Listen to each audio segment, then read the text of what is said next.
ojo.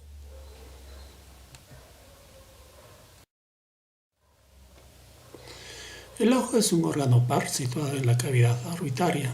Está protegido por los párpados y por la secreción de la glándula lacrimal. Es movilizado por un grupo de músculos extrínsecos comandado por los nervios motores del ojo. Cavidad orbitaria. La cavidad orbitaria es la estructura ósea que protege el globo ocular.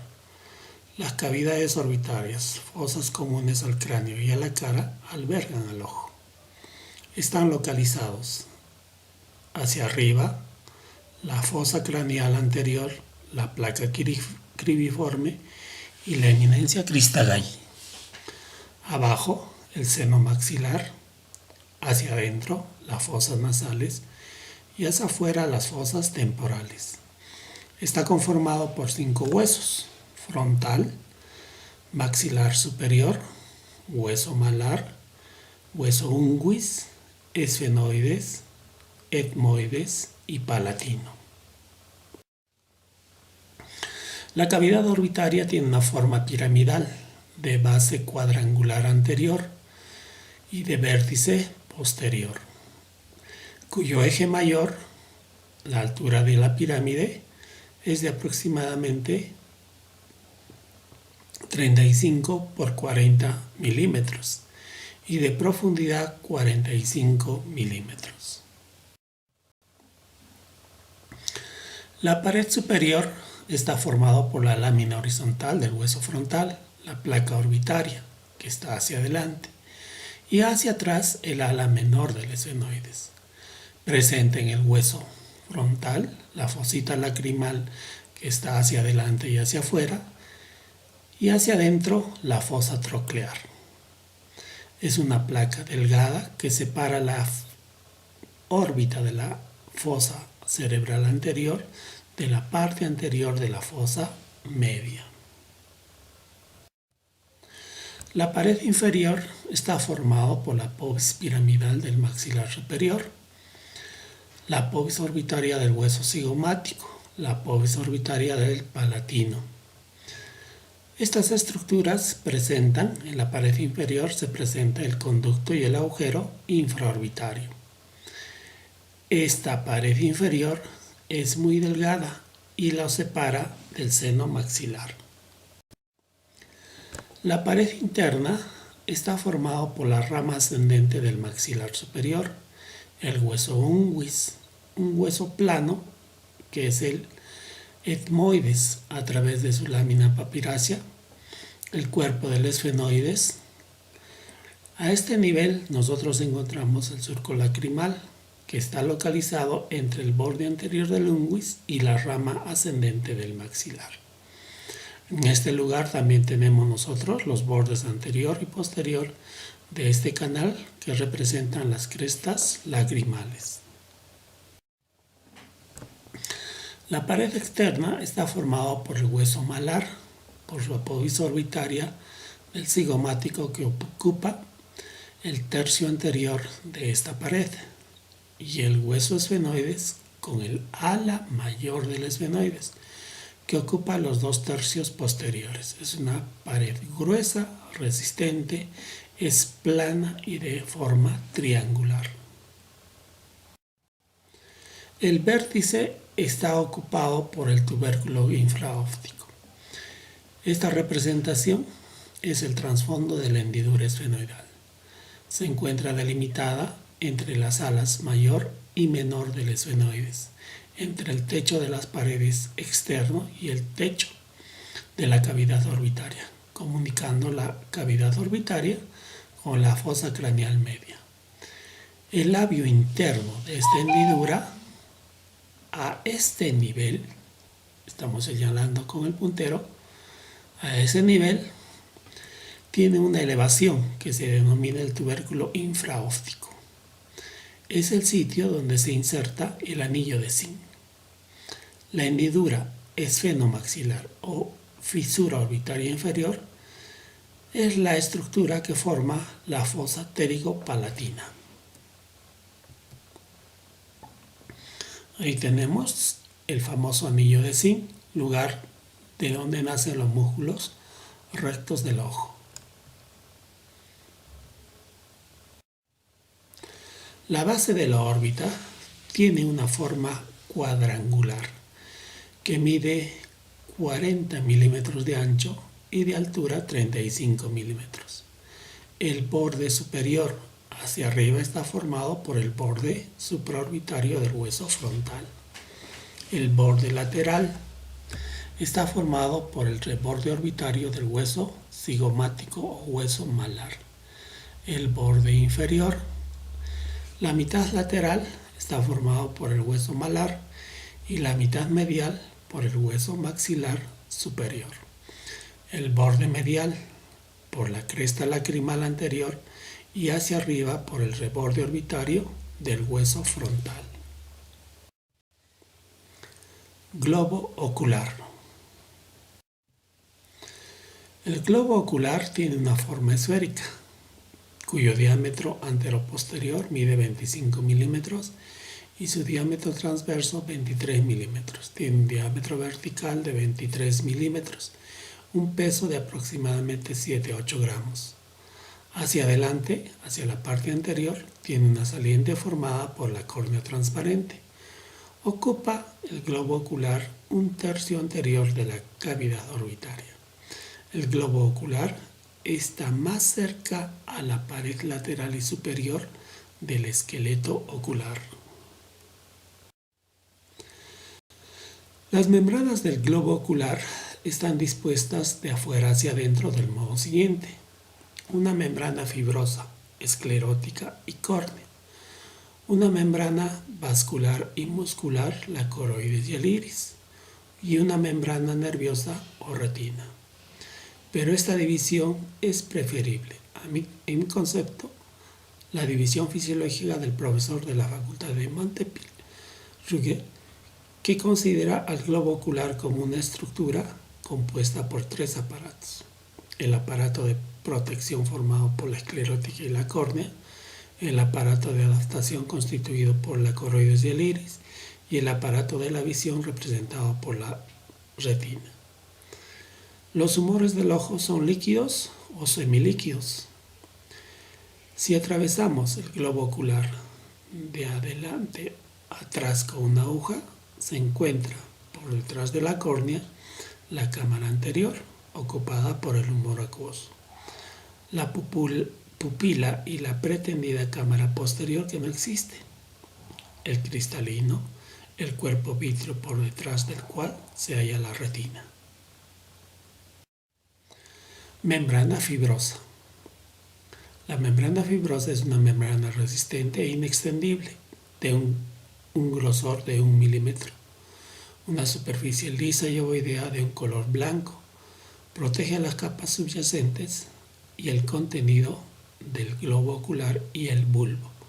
Comprende 2 segmentos o 2 partes, una parte anterior donde está ocupada por la córnea, que es una estructura transparente, el cual ocupa 1/6 de toda la circunferencia de este globo ocular, y el segmento posterior, que es la esclerótica o córnea opaca, que ocupa 5/6 partes del globo ocular.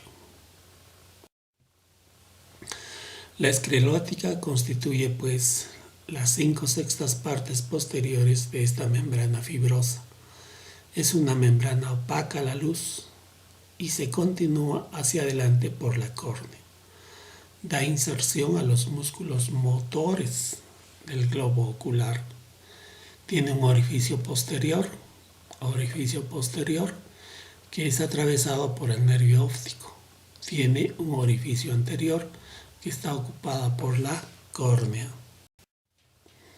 Entonces, la córnea tiene 2 orificios, uno posterior por donde pasa el nervio óptico, las arterias ciliares posteriores y los nervios ciliares cortos. Un orificio anterior donde está ubicada la córnea. Vasos ciliares anteriores, orificios en la parte ecuatorial, en la parte media de estos 2 orificios, anterior y posterior, son los orificios que van a dar paso a las venas vorticosas. limbo de la córnea. El punto de unión entre la esclera y la córnea se llama limbo de la córnea o esclero corneano y está ocupado por un conducto, el seno venoso de la esclera o conducto de Schlenk, que actúa como una vía linfática y drena el humor acuoso. Ahí tenemos el famoso conducto de Schlenk, que es el punto entre la córnea hacia adelante y hacia atrás la esclerótica. La córnea. La córnea es una membrana transparente ubicada en la parte anterior del globo ocular. Ocupa la abertura anterior de la esclerótica. Tiene una forma esférica. Mide en su diámetro transversal 12 milímetros y en su diámetro vertical 11 milímetros. Su cara anterior es convexa y humedecida por las lágrimas. Su cara posterior es cóncava y constituye la pared anterior de la cámara anterior del globo ocular. Tiene una circunferencia.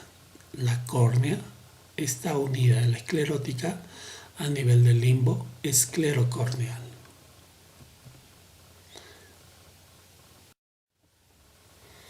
Túnica vascular coroides. En la segunda capa del globo ocular es la membrana vascular. Tiene un color oscuro por una gran cantidad de melanina que contiene esta segunda capa.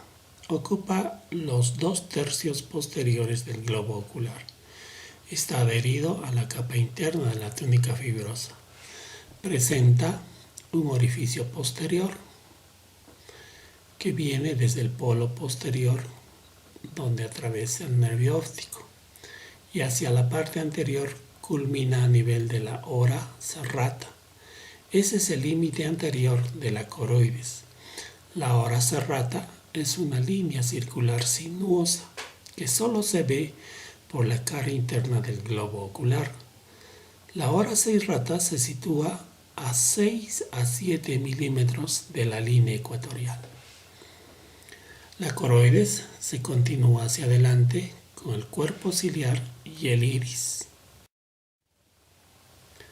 Entonces la coroides es una membrana frágil cuya cara externa se aplica contra la cara interna de la esclerótica.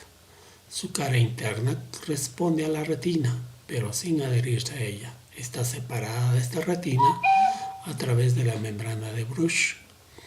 Tiene un foramen posterior u orificio posterior que está adherido a la esclerótica que está atravesado por el nervio óptico.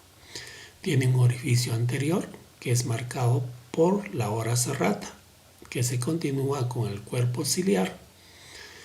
Esta capa está constituida fundamentalmente por vasos sanguíneos voluminosos. Cuerpo ciliar.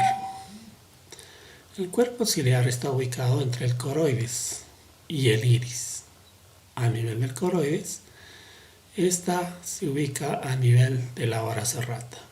Tiene una forma triangular o forma de una cuña, cuyo vértice está dirigido hacia atrás y hacia arriba a nivel de la ora serrata, y cuya base está a nivel del cuerpo ciliar y del iris. Tiene la forma de un anillo aplanado de 5 a 6 milímetros. Es una formación músculo-vascular que comprende dos partes, una parte anterior, el músculo ciliar, y una parte posterior, vascular, el proceso ciliar. Cuerpo ciliar, cara interna. Presenta dos zonas para observar. Una zona anterior o corona ciliar tiene la forma de un disco radiado que es atravesado por fibras zonulares que vienen desde la ora serrata hasta el cristalino, el cual se conoce como ligamento suspensor del cristalino. Las fibras miden de 2 a 3 milímetros de largo. Estas fibras o radios están separadas por espacios llamados valles ciliares. Zona posterior u orbículo ciliar. es un círculo radiado, posterior finamente plegado hasta la hora serrata. La cara interna tiene además, en su tercio anterior del cuerpo ciliar, alrededor de 70 procesos ciliares que salen a manera de rayos desde el centro del tejido conectivo que contienen capilares fenestrados en abundancia. Las fibras compuestas por fibrina, fibras de la zónula, salen también a manera de rayos desde los procesos ciliares para insertarse en la cápsula del cristalino y forman el ligamento suspensorio del cristalino que fija a este en su sitio. Músculo ciliar es el músculo tensor del coroides descubierto por Bruch. Está formado por fibras musculares anteroposteriores y fibras musculares circulares. El músculo liso longitudinal se inserta hacia atrás en el borde anterior de la coroides. Hacia adelante sus fibras musculares lo hacen sobre el anillo tendinoso de Döllinger. La mayor parte de las fibras están orientadas en sentido anteroposterior. Las fibras circulares próximas al iris y a los procesos ciliares.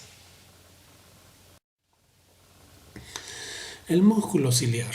La contracción del músculo ciliar está inervado por el núcleo de Edinger-Westphal, que suministra fibras parasimpáticas preganglionares a través del nervio motor ocular que estimula los receptores muscarínicos del músculo ciliar. Fenómeno de acomodación. El músculo ciliar se ocupa de modificar la forma del cristalino con el fin de lograr una correcta acomodación y enfoque de la visión desde todas las distancias. Los problemas relacionados a su fuerza contráctil provocan la miopía o la hipermetropía. Proceso ciliar. Los procesos ciliares son proyecciones a manera de dedos o digitiformes cortos llamados procesos ciliares. Se ubica en la cara interna del músculo ciliar. Son proyecciones digitales entre 60 a 80. Aproximadamente mide 2 milímetros de longitud. Sirven también para la inserción del ligamento suspensorio del cristalino. La cara interna no es pigmentada, tiene muchas digitaciones y repliegues invaginados. Sus células transportan un ultrafiltrado plasmático con pocas proteínas hacia la cámara posterior del ojo, llamado humor acuoso. Estas digitaciones en su conjunto forman alrededor del cristalino la llamada corona ciliar.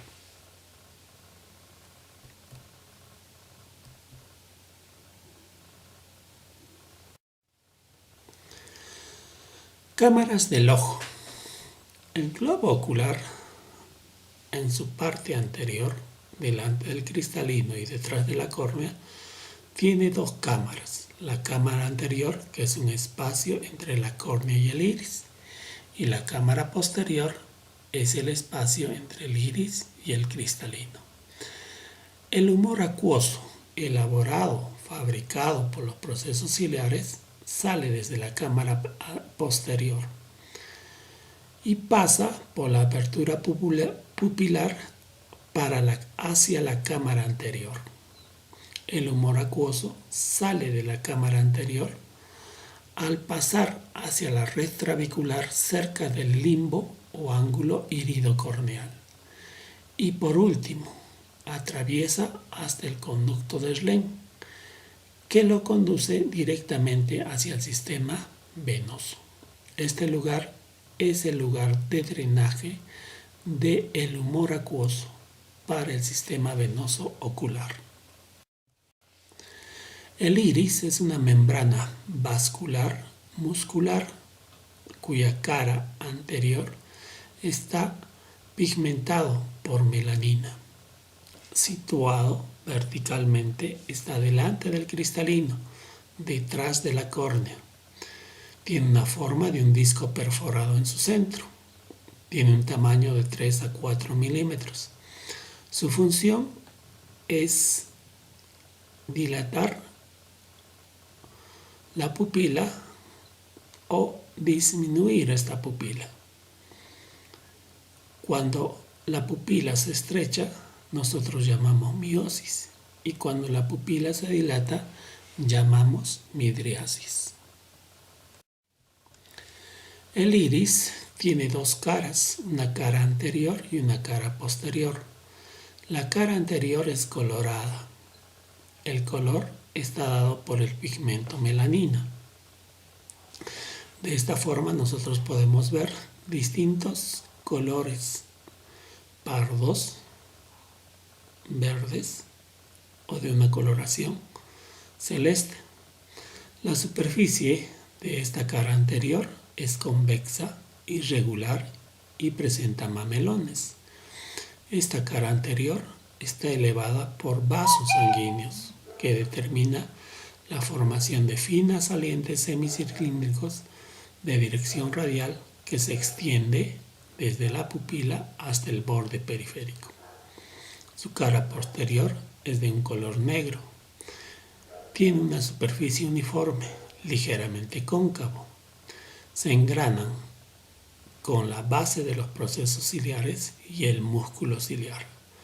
Está separado del cristalino por medio de la cámara posterior del globo ocular.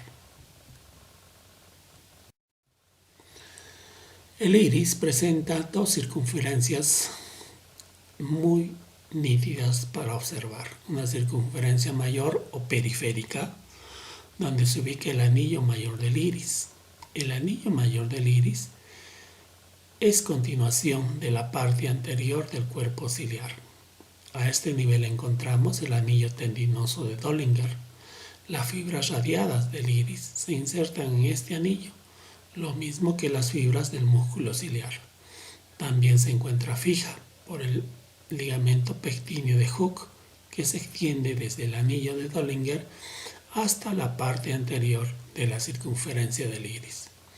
Forma con el limbo de la córnea un surco circular llamado ángulo iridocorneal.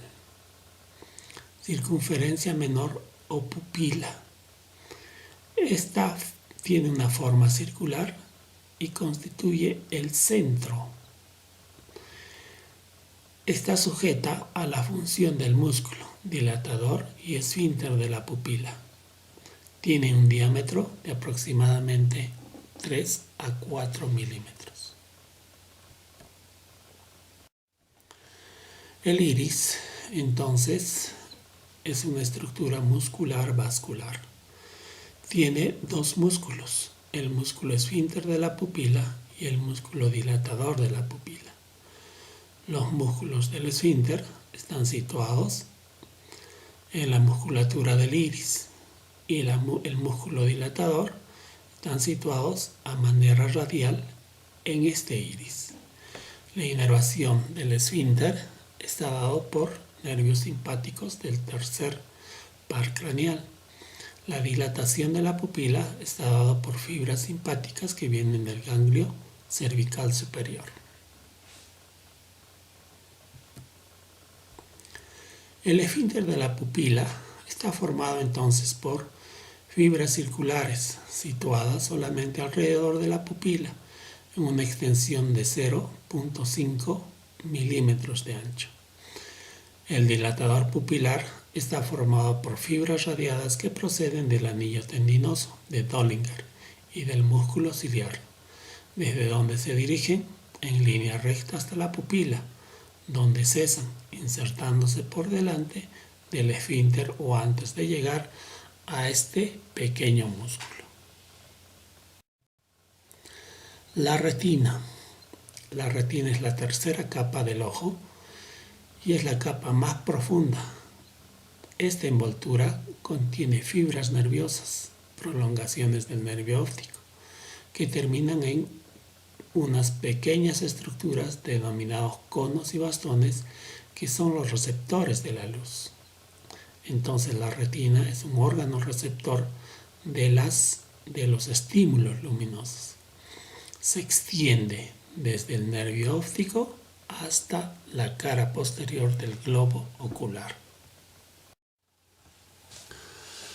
En la superficie de la retina se observan dos zonas, la papila óptica y la mácula lútea. La papila óptica tiene la forma de un disco de color blanquecino, de 1.5 milímetros.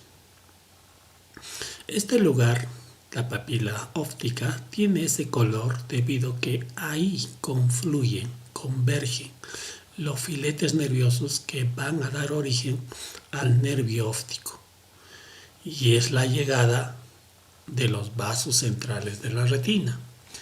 Este sitio se considera un punto ciego de la retina.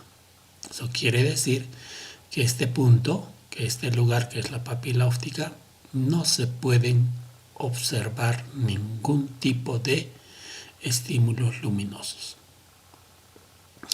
La mácula lútea o mancha amarilla es una depresión de forma elíptica. Esta depresión o fovea central es el punto de máxima recepción de los rayos luminosos. Entonces, tenemos dos puntos que son diametralmente opuestos. La mancha lútea, que es el lugar de máxima recepción de los estímulos luminosos, y la papila óptica, que es el lugar donde no se pueden recepcionar los estímulos luminosos. Situado en el polo posterior del globo ocular está el nervio óptico de 3 milímetros en su borde lateral y 1 milímetro hacia arriba. Entonces, nosotros podemos también ubicar la presencia del nervio óptico o el lugar del nacimiento del nervio óptico en esta región. Borde anterior de la retina. De los descubrimientos microscópicos modernos, resulta que la capa más externa de la retina, membrana de Yakov y la parte nerviosa, concluye en la hora serrata, es decir, a nivel del borde posterior del músculo ciliar, en cuya parte la retina presenta una adherencia bastante considerable con la coroides y la membrana del humor vítreo. La capa más interna, por el contrario, se prolonga hasta más adelante, en la parte ciliar de la membrana hialoidea, por una capa celulosa especial. El espesor de la retina varía en diversos puntos. Es más grueso en su parte posterior. Mide 0.22 milímetros. Se adelgaza más adelante, no midiendo más allá de 0.24 milímetros. Por fin, se reduce a 0.099 milímetros para terminar en un borde cortante hacia la parte anterior. A nivel del foramen secum, ofrece un espesor que no pasa más allá de 0.08 milímetros, por los descubrimientos realizados por diversos autores. Quiere decir que hacia la parte anterior, la retina tiene un grosor sumamente fino. Hacia la parte posterior es donde tiene la mayor concentración de receptores luminosos.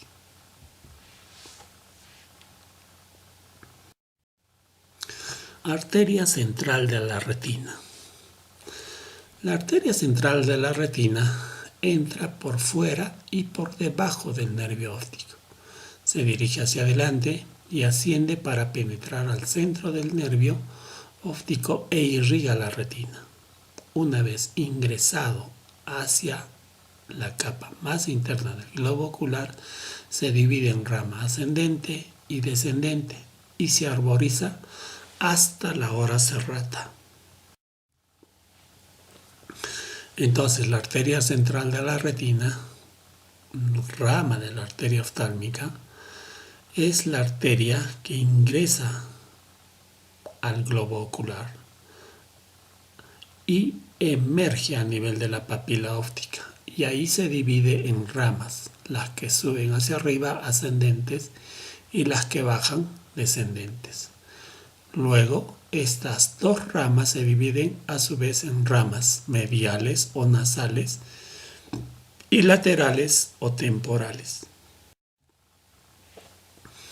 Medios transparentes del ojo. Los medios transparentes del ojo son el cristalino, el cuerpo vítreo y el humor acuoso.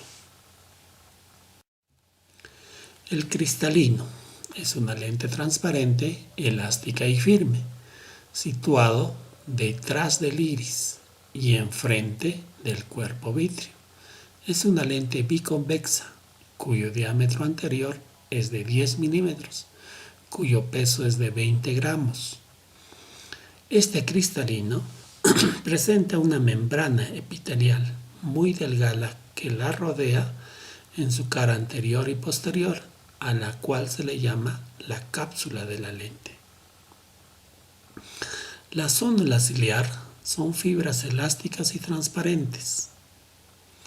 El cristalino está suspendido a través de un sistema de fibras transparentes que se extienden desde el cuerpo ciliar hasta el borde más periférico del cristalino. En conjunto, estas fibras de la zónula ciliar se llaman ligamento suspensorio del cristalino. Zónula ciliar, ligamento suspensorio del cristalino. Presenta tres tipos de fibras elásticas: fibras ciliocristalinas, fibras ciliovítreas y fibras ciliociliares. Ligamento suspensorio del cristalino. También contiene el espacios zonulares y el conducto de Petit.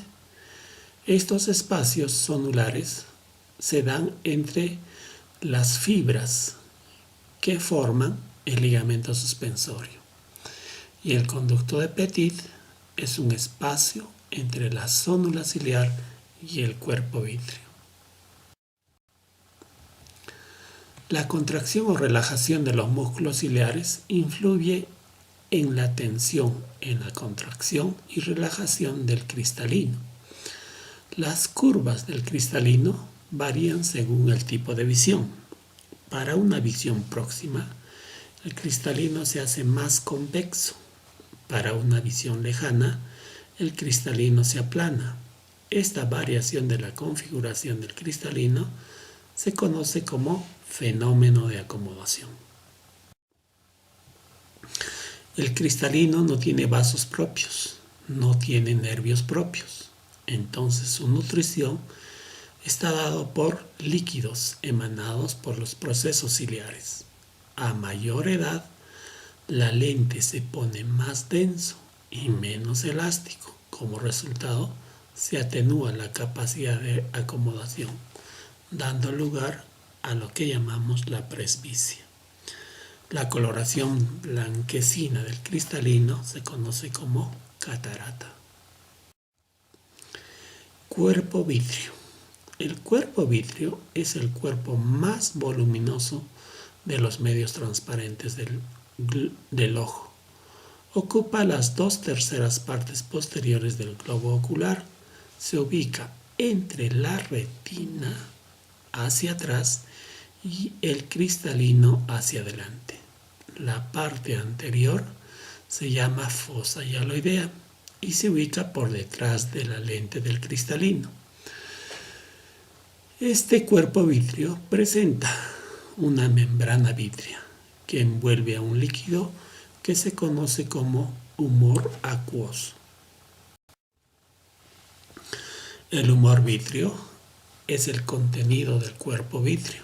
Es la masa de aspecto gelatinoso, muy semejante a la clara del huevo. Es un líquido viscoso y transparente. Conducto hialoideo.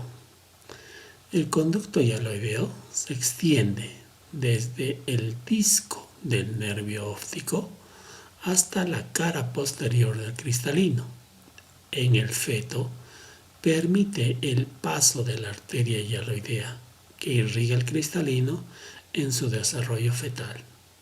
Este conducto hialoideo en el feto da lugar al paso de la arteria hialoidea para nutrir al cristalino y después del nacimiento del niño, esta se oblitera, se cierra y cae. Humor acuoso. Es un líquido acuoso, incoloro y limpio. Está ubicado entre la córnea y el cristalino. El iris divide este espacio en dos cámaras, una cámara anterior y una cámara posterior. Las dos cámaras están unidas a través de un espacio que se llama pupila. El humor acuoso mantiene la presión interna del globo ocular a una presión de 6 a 21 milímetros de mercurio. Su incremento de esta presión produce lo que llamamos el glaucoma. Nutre la córnea y el cristalino por un fenómeno llamado inhibición, producido en el proceso ciliar y absorbido en el conducto del Schlemm. La córnea y el cristalino no tienen vascularización. Irrigación del ojo. Irrigación de la capa externa o túnica fibrosa. Arteria oftálmica. La arteria oftálmica emite tres arterias: ciliares anteriores, ciliares posteriores cortas, ciliares posteriores largas, y la arteria central de la retina. Las arterias ciliares anteriores van por fuera del globo ocular, se anastomosan con las arterias ciliares posteriores largas y dan ramas de vasos que irrigan los músculos rectos del ojo. Las arterias ciliares posteriores son en número de 6 a 8 vasos que perforan la túnica fibrosa e ingresan alrededor del nervio óptico e irriga la coroides hasta el ecuador de la coroides y los procesos ciliares. Arterias ciliares posteriores largas. Son dos, medial y lateral. Atraviesan la esclera en la parte posterior. Se anastomosan con las arterias ciliares anteriores para formar dos anillos arteriales. Uno a nivel de la base del iris, el círculo arterial mayor del iris, y otro por fuera del esfínter pupilar, el círculo arterial menor del iris. La arteria central de la retina, ya la hemos estudiado y hemos visto que es parte integrante de la retina. Venas de la esclera.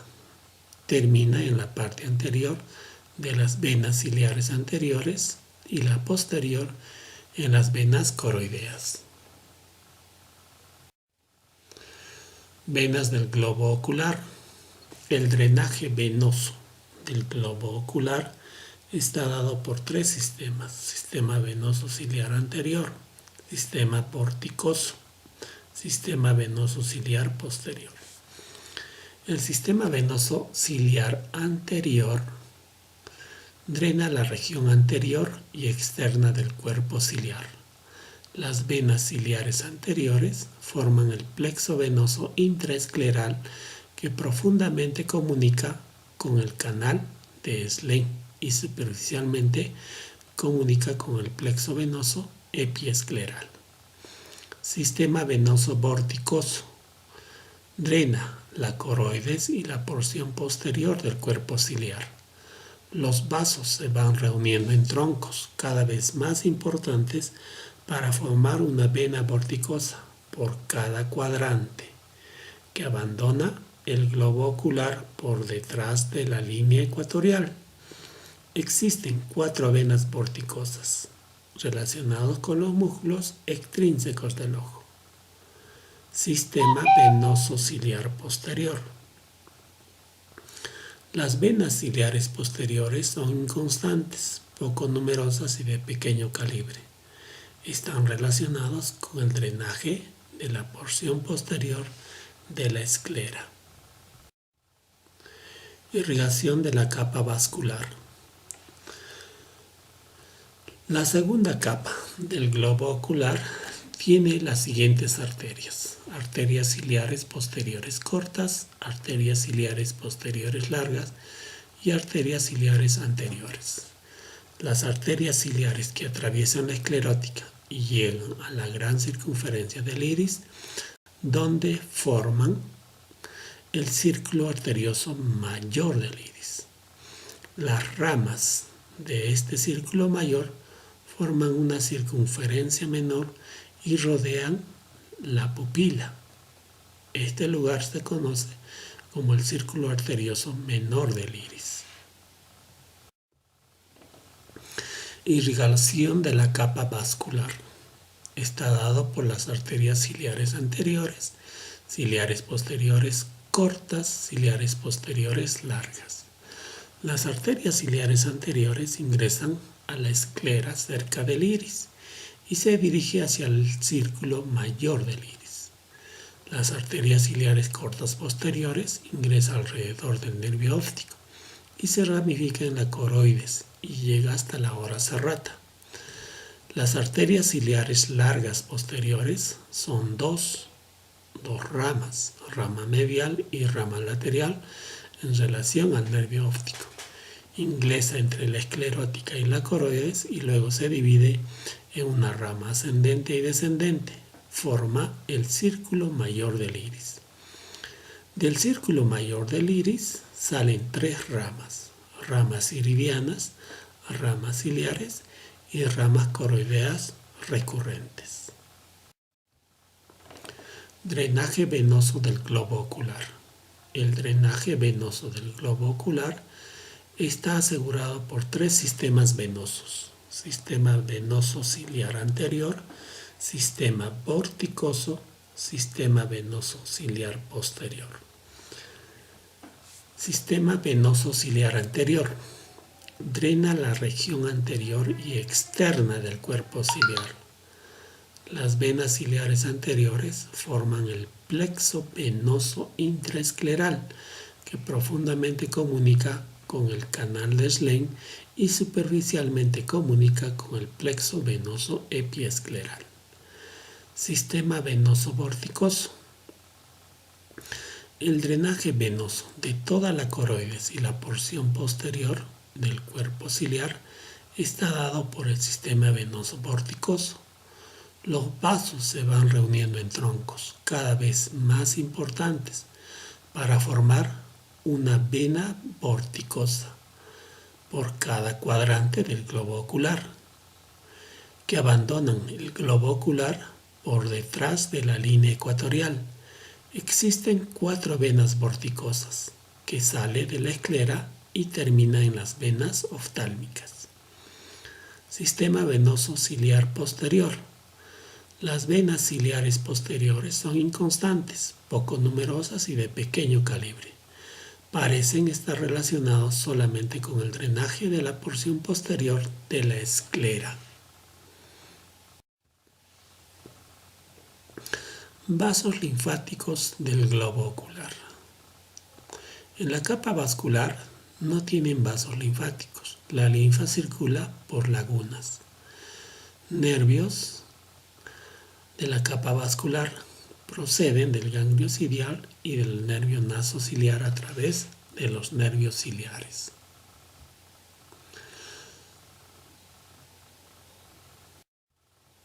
La arteria central de la retina. La arteria central de la retina ingresa al globo ocular por su parte posterior, por fuera y debajo del nervio óptico. Se dirige hacia adelante y desciende para penetrar al centro del nervio óptico e irriga la retina. Una vez ubicado en la retina, se divide en rama ascendente y descendente y luego se arboriza hasta la ora serrata. Entonces, la arteria central de la retina, rama de la arteria oftálmica, sigue el trayecto del nervio óptico y hemos indicado que se dividen en ramas ascendentes y ramas descendentes. Las ramas ascendentes y las ramas descendentes se dividen en dos cada uno, en ramas mediales o nasales y ramas laterales temporales. Inervación del ojo.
La inervación del globo ocular también está dado por el nervio óptico, responsable de la transmisión del impulso de luz hacia el cerebro.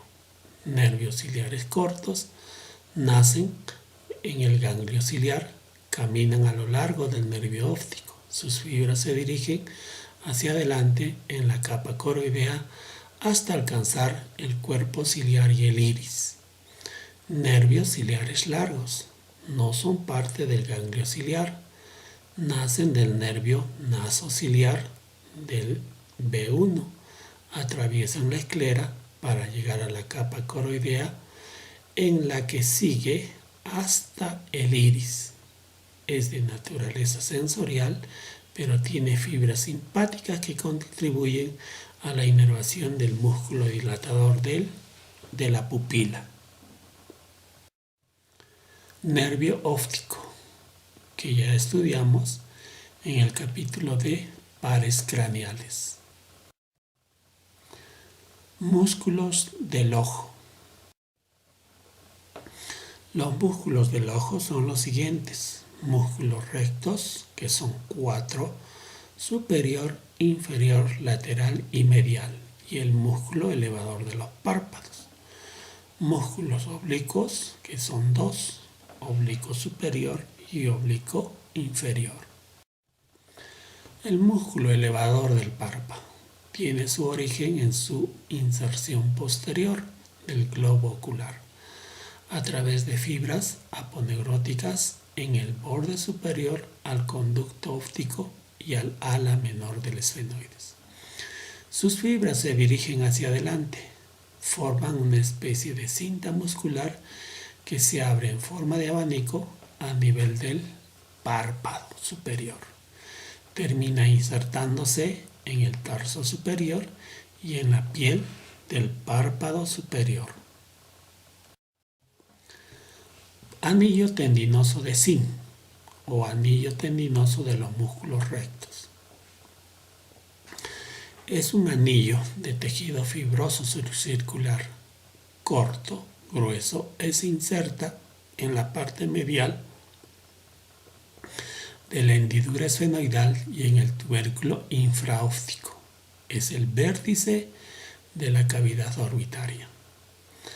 Los 4 músculos se insertan en el vértice de la órbita, en el anillo de zinc, parte más ancha de la hendidura esfenoidal. Se dirigen hacia adelante y se ensancha, y luego se divide en 4 tendones que dan origen a los 4 músculos rectos. Ahí vemos el origen de los músculos rectos del globo ocular. Compartimentos del vértice de la cavidad orbitaria. Son 3: compartimento superior de la hendidura esfenoidal, compartimento medio o anillo de zinc y compartimento del canal óptico.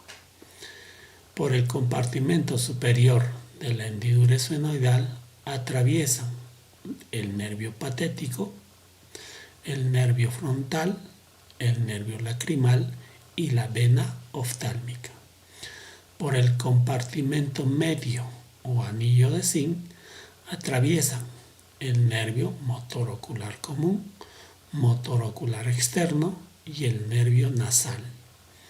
Por el compartimento del canal óptico atraviesa el nervio óptico y la arteria oftálmica. Músculo oblicuo superior. Nace a nivel del vértice de la órbita, por arriba y medial al conducto óptico. Se dirige hacia adelante por la cara anterior y superior de la cavidad orbitaria. Se hace tendinoso y gira en ángulo agudo y se fija a través de un tendón pequeño a nivel de la fosita troclear. Pasa por debajo del músculo recto superior y termina en la parte superior lateral del globo ocular. La función de este músculo es llevar la mirada hacia abajo y hacia afuera. Músculo oblicuo inferior. Nace a nivel de las fibras tendinosas cortas en la pared inferior de la órbita, a nivel del hueso maxilar, por fuera del orificio superior del conducto nasolacrimal. Se dirige lateral y pasa por debajo del músculo recto inferior y se inserta en el globo ocular en su cara inferior postero externa. Función: llevar la mirada hacia arriba y lateralmente. Músculos rectos del ojo. Son 4. Recto superior. Nace en el anillo de zinc, para terminar en la mitad anterior de la zona superior del globo ocular. Su función es elevación, aducción y rotación interna del globo ocular. Músculo recto inferior.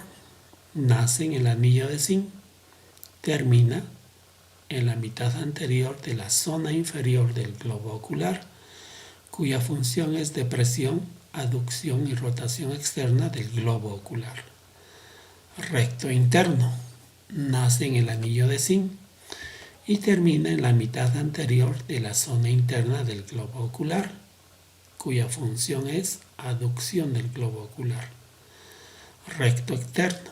Nace en el anillo de zinc, termina en la mitad lateral de la zona superior del globo ocular, cuya función es abducción del globo ocular. Los 3 primeros nervios son inervados por el tercer par craneal, nervio motor ocular común.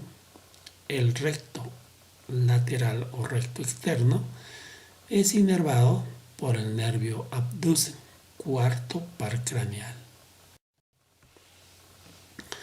Vemos nosotros las diferentes posiciones que adopta el globo ocular y el iris en relación a la mirada.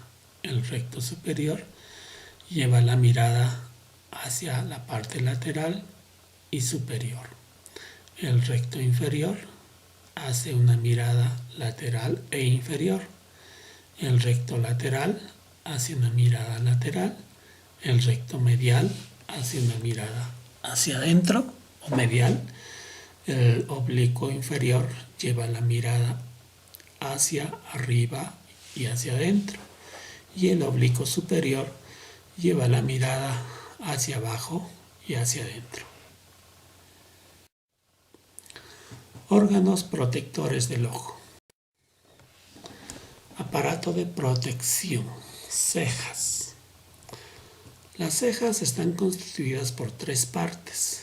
Una parte medial o cabeza, una parte media o cuerpo y una parte lateral o cola. Estas cejas están ubicadas en el reborde orbitario. Párpados. Protege la córnea y el globo ocular de lesiones externas. Mantiene la córnea húmeda al difundir el líquido lacrimal. El párpado superior se caracteriza por tener mayor movilidad. El párpado presenta dos bordes, un borde adherente, superior e inferior, y un borde libre, la parte medial de este borde está desprovista de pelos, la parte lateral más larga y provista de pelos. En este lugar nosotros podemos encontrar diferentes patologías. La blefaritis es la inflamación del borde libre de los párpados. El chalacio es la inflamación de unas glándulas de Meibomian situadas en el borde del párpado. El orzuelo es la infección del folículo piloso de la pestaña. Y la dacrocistitis es la infección del saco lacrimal por obstrucción de la vía lacrimal. Conjuntiva. Es una membrana mucosa que une la parte anterior del globo ocular con los párpados a los cuales tapiza. Esta conjuntiva se divide en dos: conjuntiva vulvar y conjuntiva palpebral. La conjuntiva palpebral es adyacente a los párpados superior e inferior y la conjuntiva vulvar es adyacente a la esclerótica. La conjuntiva está muy vascularizada y sus ramas provienen de las arterias palpebrares y ciliares. Es el sitio común de procesos infecciosos. Está inervado por ramas que vienen del nervio nasociliar y el nervio lacrimal. Aparato lacrimal. Comprende la glándula lacrimal y las vías lacrimales. La glándula lacrimal está ubicada en la parte superior lateral de la órbita. Tiene dos porciones. Una porción orbitaria que se ubica en la fosa lacrimal de la órbita y una porción palpebral en la parte externa del párpado. Está vascularizado por la arteria lacrimal, ramas de la arteria oftálmica, y las venas son satélites a las arterias. La inervación está dada por el nervio lacrimal, rama del nervio oftálmico, de la rama orbitaria del nervio maxilar superior. Vías lacrimales.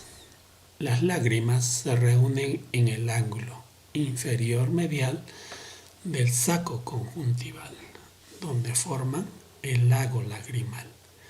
Este punto es drenado por dos conductos.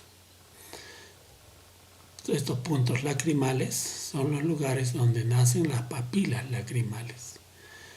Los dos conductos lacrimales son superior e inferior, que se abren hacia un gran conducto que se llama saco lacrimal. El saco lacrimal está en el conducto lácrimo-muconasal, en el hueso unguis. El extremo inferior se abre en el conducto lacrimonasal. Ese conducto lacrimonasal se apertura en el meato inferior de las cavidades nasales. Entonces las vías lacrimales permiten el flujo de las lágrimas hacia las cavidades nasales. Muchas gracias por su atención.